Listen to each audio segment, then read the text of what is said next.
Hi friends, back to our channel Naveen Kariyappa. ಇವತ್ತು ಒಂದು web series suggest ಮಾಡ್ತೀನಿ. ಅದು ಯಾವುದು ಅಂದರೆ, ಇದು ಆಲ್ರೆಡಿ ಸೀಸನ್ 1 ಬಂದಿದೆ. ಇದು ಸೀಸನ್ 2 ಇವಾಗ ರೀಸೆಂಟಾಗೆ ರಿಲೀಸ್ ಆಗಿದೆ. ಇದು ನೆಟ್ಫ್ಲಿಕ್ಸಲ್ಲಿ ರಿಲೀಸ್ ಆಗಿದೆ. ಈ ಒನ್ ಪೀಸ್ ಅನ್ನೋ ಸೀರೀಸ್ ಬಂದು ಟ್ರೆಜರಿ ಹಂಟರ್, ಒಂದು ಟ್ರೆಜರಿನ ಹುಡ್ಕೋಂಥ ಒಂದು ಸ್ಟೋರಿ ಆಗಿದೆ. ಇದರಲ್ಲಿ ಸಿಕ್ಕಾಪಟ್ಟೆ drama, action, fantasy, adventure main. Very good adventure and fun facts, comedy, everything should be there. ಈ ಸೀಸನ್ನು ಸುಮಾರು 8 ಎಪಿಸೋಡ್ ಇದೆ. ಒಂದೊಂದು ಎಪಿಸೋಡು ಬಂದು ನಿಮಗೆ ನಿಯರ್ ಬೈ 1 hour ಇದೆ. ಒಂದೊಂದು ಎಪಿಸೋಡನ್ನು ಒಂದೊಂದು ಫ್ಯಾಕ್ಟ್ನ ಹೇಳುತ್ತೆ. ಲೈಕ್ ಒಂದು ಮೆಡಿಕಲ್ ಎಮರ್ಜೆನ್ಸಿ ಇರ್ಬೋದು ಅಡ್ವೆಂಚರ್ ಟೈಮಲ್ಲಿ, ಇಲ್ಲ ಅಂದರೆ ಒಂದು ಮ್ಯಾಜಿಕಲ್ ಟೈಮ್ ಇರ್ಬೋದು. ಒಂದೊಂದು ಥರ ಒಂದು ಡಿಫ್ರೆಂಟ್ ಸ್ಟೋರಿಗಳನ್ನ ಹೇಳ್ಕೊಂಡು ಹೋಗುತ್ತೆ ನಿಮಗೆ. ಇದರಲ್ಲಿ VFX ಇರ್ಬೋದು. ಒಂದು ವೆಬ್ ಸೀರೀಸಲ್ಲಿ ಈ ಥರ ಎಲ್ಲ VFX, ಆ್ಯಕ್ಷನ್ ಸೀನು ಮತ್ತು ಡ್ರಾಮಾ ಕ್ರಿಯೇಟ್ ಮಾಡೋದಿದೆಯಲ್ಲ, ಅದು ನಿಮಗೆಲ್ಲೂ ಬೋರ್ ಹೊಡ್ಸಲ್ಲ. ಫಸ್ಟ್ ಆಫ್ ಆಲ್ ಇದಂತೂ ನೋಡಲೇಬೇಕು ನೀವು ವೆಬ್ ಸೀರೀಸ್. ಎಂತಕ್ಕೆ ಅಂದರೆ ಬಿಕಾಸ್ ಆಫ್ ಅಷ್ಟು ಡ್ರಾಮಾ ಇದೆ, ಅಷ್ಟು ಅಡ್ವೆಂಚರ್ ಇದೆ, ಮೇಯ್ನು ಫನ್ ಫ್ಯಾಕ್ಟ್ ತುಂಬಾ ಇದೆ, ಕಾಮಿಡಿ. ಲೈಕ್ ಇದು ಕಿಡ್ಸ್ ಅಂತೂ ಸಿಕ್ಕಾಪಟ್ಟೆ ಎಂಜಾಯ್ ಮಾಡ್ತಾರೆ ಆ್ಯಕ್ಚುಲಿ. ಇದು ಆಲ್ಮೋಸ್ಟ್ ಇಂಡಿಯನ್ ಎಲ್ಲ ಲ್ಯಾಂಗ್ವೇಜಲ್ಲಿದೆ. ಕನ್ನಡದಲ್ಲಿಲ್ಲ, ತೆಲುಗು, ತಮಿಳ್, ಹಿಂದಿ, ಇಂಗ್ಲೀಷ್, ಸುಮಾರು ಎಲ್ಲ ಲ್ಯಾಂಗ್ವೇಜಲ್ಲೂ ಇದೆ. Very good to watch. ನಿಮಗೊಂದು ರಿಫ್ರೆಶ್ಮೆಂಟ್ ಸಿಗುತ್ತಾ ಇದು ನೋಡಿದ್ರೆ ನಿಮಗೆ ವೆಬ್ ಸೀರೀಸು. ಸೀಸನ್ 1 ನೋಡಿ ಇವಾಗಲೇ ಇದು ಸೀಸನ್ 1 ಆಗಲೇ ಒಂದು 3 years ಬ್ಯಾಕ್ ಬಂದಿತ್ತು. ಇವಾಗ ಸೀಸನ್ 2 ಬಂದಿದೆ. ಚೆನ್ನಾಗಿ ತೆಗ್ದಿದ್ದಾರೆ ಮಾತ್ರ, ಸಿಕ್ಕಾಪಟ್ಟೆ ಚೆನ್ನಾಗಿದೆ. ಆ್ಯಕ್ಚುಲಿ ಇದೊಂದು ಕಾಮಿಕ್ ಡ್ರಾಮಾ. ಇದು ಸಿಕ್ಕಾಪಟ್ಟೆ ಹಿಂದೆನೇ ಬಂದಿತ್ತು. ಒಂದು ಕಾಮಿಕ್ ಆ್ಯನಿಮೇಟೆಡ್ ವೆಬ್ ಸೀರೀಸಾಗಿ ಬಂದಿತ್ತು. ಅದನ್ನು ಇವಾಗ ರಿಯಲ್ಲಾಗೆ ಇದನ್ನ ಏನು ಹೇಳ್ತಾರೆ, ಒಂದು ಮಾಮೂಲಿ ರಿಯಾಲಿಟಿಯಲ್ಲಿ ತೆಗೆದ್ರೆ ಹಿಂಗಿರುತ್ತೆ ಅನ್ನೋದೊಂದು ಮಾಡಿ ತೆಗ್ದಿದ್ದಾರೆ ಈ ಒನ್ ಪೀಸ್ ಅನ್ನೋ ಒಂದು ವೆಬ್ ಸೀರೀಸ್ನ. ಟೋಟಲಿ ಇದು ಅಡ್ವೆಂಚರ್ ಡ್ರಾಮಾ, ಆ್ಯಕ್ಷನ್ನು ಮತ್ತು ನಿಮ್ಮ ಪ್ರತಿಯೊಂದು ಇರುತ್ತೆ. ಮತ್ತು ಆ ಜರ್ನಿ ಇದೆಯಲ್ಲ, ಇಟ್ ವಾಸ್ ಅಮೇಝಿಂಗ್. ನಿಮಗೆಲ್ಲೂ ಇದು ಬೋರ್ ಹೊಡ್ಸಲ್ಲ. ನಿಮಗೆ ಯಾವ ಎಪಿಸೋಡು ಬೋರ್ ಹೊಡ್ಸಲ್ಲ. ನಿಮಗೆ ಹಾಗೇ ಫ್ಲೋಲ್ಲಿ ಹೋಗುತ್ತೆ ಎಲ್ಲ ಎಪಿಸೋಡು. ಆ್ಯಕ್ಷನ್ ಸೀನ್ಸ್ಗಳು ಚೆನ್ನಾಗಿದೆ, ಡ್ರಾಮಾ ಚೆನ್ನಾಗಿ ಕ್ರಿಯೇಟ್ ಮಾಡಿದ್ದಾರೆ.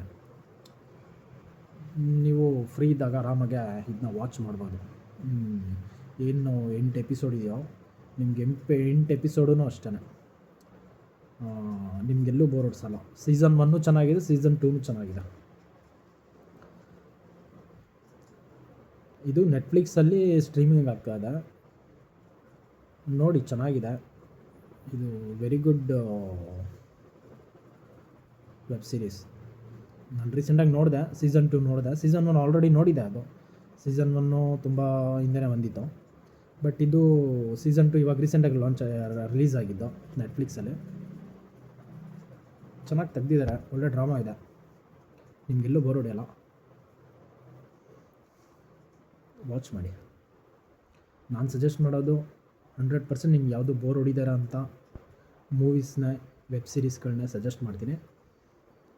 ನಾನು ಹೊಸ ಮೂವಿಗಳನ್ನ ಯಾವುದೂ ಅಷ್ಟೊಂದು ಸಜೆಸ್ಟ್ ಮಾಡೋಕ್ಕೋಗಲ್ಲ. ಆಲ್ರೆಡಿ ರಿಲೀಸ್ ಆಗಿ ತುಂಬ ಹಳೆ ಮೂವಿಗಳಾಗಿರಲಿ, ಇಲ್ಲ ತುಂಬ ವರ್ಷ ಹಿಂದೆ ಆಗಿರಲಿ, ಇಲ್ಲ ಒಂದು 4 ತಿಂಗಳ ಹಿಂದೆ ಆಗಿರಲಿ, ಒಂದು ಒಳ್ಳೆ ಮೂವಿ ರಿಫ್ರೆಶ್ಮೆಂಟ್ ಕೊಡಬೇಕು ನಿಮಗೆ. ಅಟ್ಲೀಸ್ಟ್ ನೀವು ಒಂದು 2 to 3 hours ಸ್ಪೆಂಡ್ ಮಾಡ್ತೀರಾ ಆ ಮೂವಿಗೆ ಅಂದರೆ ಇಟ್ ವಾಸ್ ವರ್ತಬಲ್ ಆಗಿರಬೇಕು. That is the concept. ಅದಕ್ಕೋಸ್ಕರ ಸಜೆಸ್ಟ್ ಮಾಡ್ತಾಯಿದ್ದೀನಿ. ನೆಟ್ಫ್ಲಿಕ್ಸಲ್ಲಿ ಸ್ಟ್ರೀಮಿಂಗ್ ಇದೆ ಇದು ಒನ್ ಪೀಸ್ ಅನ್ನೋದು. ನೋಡಿ, ಚೆನ್ನಾಗಿದೆ ಡ್ರಾಮಾ. ಹಾಗೆ ಚಾನಲ್ನ ಸಬ್ಸ್ಕ್ರೈಬ್ ಮಾಡಿ, ಶೇರ್ ಮಾಡಿ, ನೋಟಿಫಿಕೇಷನ್ ಬೆಲ್ನ ಆನ್ ಮಾಡಿ. ನಾನು ಪ್ರತಿಯೊಂದು ವೀಡಿಯೋಗಳನ್ನೂ ನಾನು ಅಪ್ಲೋಡ್ ಮಾಡ್ತಾಯಿರ್ತೀನಿ, ಒಳ್ಳೊಳ್ಳೆ ಸಜೆಸ್ಟ್ಮೆಂಟ್ ಕೊಡ್ತೀನಿ. ನೆಕ್ಸ್ಟು ನಿಮಗೆ ಒಂದು ರಿಯಲ್ ಎಸ್ಟೇಟ್ ಬಗ್ಗೆ ಒಂದು ನಾಲೆಡ್ಜ್ ನಾನು ಶೇರ್ ಮಾಡ್ತೀನಿ. ಎಂತಕ್ಕೆ ಅಂದರೆ ನನಗೆ ಅದರಲ್ಲಿ ಎಕ್ಸ್ಪೀರಿಯೆನ್ಸ್ ಇರೋದ್ರಿಂದ ನಾನು ಶೇರ್ ಮಾಡ್ತಾಯಿದ್ದೀನಿ. ಎಕ್ಸ್ಪೀರಿಯೆನ್ಸ್ ಇಲ್ಲಾಂದರೆ ಶೇರ್ ಮಾಡೋಕ್ಕೆ ಹೋಗಬಾರ್ದು. ನನಗೆ ಎಕ್ಸ್ಪೀರಿಯೆನ್ಸ್ ಇರೋದ್ರಿಂದ ನಿಮಗೆ ಅದನ್ನ ಶೇರ್ ಮಾಡಬೇಕು ಅಂತ ಅಂದ್ಕೊಂಡಿದ್ದೀನಿ. ನೆಕ್ಸ್ಟ್ ವೀಡಿಯೋನ ನಾನು ಅಪ್ಲೋಡ್ ಮಾಡ್ತೀನಿ. ಸಜೆಸ್ಟ್ಮೆಂಟು ಒಬ್ಬರು ಸೈಟ್ ತೊಗೊಳ್ಳೋರು ಇಲ್ಲ ಲ್ಯಾಂಡ್ ತೊಗೊಳ್ಳೋರು ಒಂದು ಡಾಕ್ಯುಮೆಂಟೇಷನ್ನ ಹೆಂಗೆ ವೆರಿಫಿಕೇಷನ್ ಮಾಡಬೇಕು, ಅಟ್ಲೀಸ್ಟ್ ನಮ್ಮ ನಾಲೆಜ್ಗೆ. ನಾವು ಇವಾಗ ಒಂದು 4-5 ಸೈಟ್ ತೊಗೋಬೇಕು ಅಂದರೆ ಒಂದು 10-6 ಸೈಟ್ ತೊಗೊಳ್ತೀವಿ ನಾವು. ಆವಾಗ ನಮಗೆ ಒಂದು ಮೈಂಡಿಗೆ ಬರಬೇಕು, ಅದ್ರ ಬಗ್ಗೆ ಅಟ್ಲೀಸ್ಟ್ ಒಂದು ಸ್ವಲ್ಪ ನಾಲೆಜ್ ಇರಬೇಕು. ಆಲ್ಮೋಸ್ಟ್ ಇವಾಗ ಇರುತ್ತೆ ಎಷ್ಟೊಂದು ಜನಕ್ಕೆ, ಬಟ್ ಅದು ಡೀಪಾಗಿರ್ಬೇಕು ನಾಲೆಜು. ಇದನ್ನ ಯಾರೂ ಸಜೆಸ್ಟ್ ಮಾಡಲ್ಲ ಆ್ಯಕ್ಚುಲಿ. ಅದು ನಾವೇ ಮನೇಲಿ ಕೂತ್ಕೊಂಡು ಆ ಜಾಗನ ಆ ಡಾಕ್ಯುಮೆಂಟ್ನ ನಾವು ಚೆಕ್ ಮಾಡ್ಬೋದು. ವಿತೌಟ್ ಡಾಕ್ಯುಮೆಂಟ್ ಇಲ್ದರೆ ನಾವು ವಿತ್ ಲೊಕೇಶನಲ್ಲೇ ನಾವು ಅದನ್ನ ಜಾಗನ ಐಡೆಂಟಿಫೈ ಮಾಡಿ ಅದ್ರ ಬಗ್ಗೆ ನಾವು ನಾಲೆಜ್ ತೊಗೊಂಡು ಡಾಕ್ಯುಮೆಂಟ್ ವೆರಿಫಿಕೇಷನ್ ಮಾಡ್ಬೋದು ನಾವೇ ಈಗ. ಎಂತಕ್ಕೆ ಅಂದರೆ ಈಗಿನ ಟೆಕ್ನಾಲಜಿ ತುಂಬ ಡೆವಲಪ್ ಆಗಿದೆ. ಅದು ನಮ್ಮ ಸ್ಟೇಟ್ ಗೌರ್ಮೆಂಟಲ್ಲಿ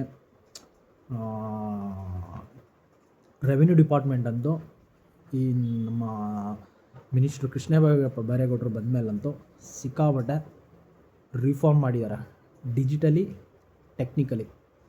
ಇಷ್ಟು ಅಪ್ಡೇಟ್ ಮಾಡಿದ್ದಾರೆ ಅಂದರೆ ಇಟ್ ವಾಸ್ ಅಮೇಝಿಂಗ್. ಎಂತಕ್ಕೆ ಅಂದರೆ ಆ ಫೀಲ್ಡಲ್ಲಿರೋರಿಗೆ ಅದ್ರ ಬಗ್ಗೆ ಗೊತ್ತಿರುತ್ತೆ, ಅದು ಎಷ್ಟು ವರ್ತಬಲ್ ಆಗಿದೆ ಮತ್ತು ಪಬ್ಲಿಕ್ಕಿಗೂ ಈಸಿಯಾಗಿ ಡಾಕ್ಯುಮೆಂಟು ಅವೈಲೇಬಲ್ ಆಗಬೇಕು. ಆ ಥರ ಕಾನ್ಸೆಪ್ಟ್ಗಳನ್ನ ತಂದು ಎಲ್ಲನೂ ಡಿಜಿಟಲೈಸ್ ಮಾಡ್ತಾಯಿದ್ದಾರೆ. It's very good move.